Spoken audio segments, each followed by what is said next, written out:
Hi guys, Megan off Leash Canine Boise. Meet Franny. Franny is our newest 2-week board and train. She is a 7-month-old Sheepadoodle.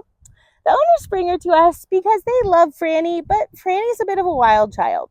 As you can tell, Franny's pretty big and she's probably going to get a little bit bigger, and so they want to make sure they have a really good handle on all of her training. The main reasons they bring Franny to us are jumping, barking, socialization. So the jumping, Franny loves to jump on everyone. That's how she greets you. That's how she says hi when she's excited. They also have grandchildren in the family, so that jumping is like a really big deal for them. So we're going to be working on the off command.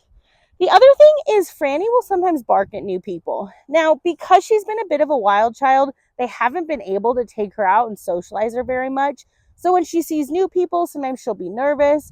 So we're going to be working on a quiet command as well as the place command. The place command can be really good for dogs that are a little bit shy, a little bit nervous. It helps build their confidence. So we're going to use place for confidence building. We're also going to use place in and around the home when the grandkids are there, so she won't jump and she has a place to be that's her own space. In addition to off, quiet, what are you doing? Were you eating the grass? In addition to off and quiet, in place, we're of course going to be working on the come command as well as the heel command, just making sure she can walk nicely on leash. They can take her out, work on come, and make sure she'll come back. We are so excited to work with her. She is just too cute. So make sure you stay tuned for her transformation. Good girl, Miss Franny.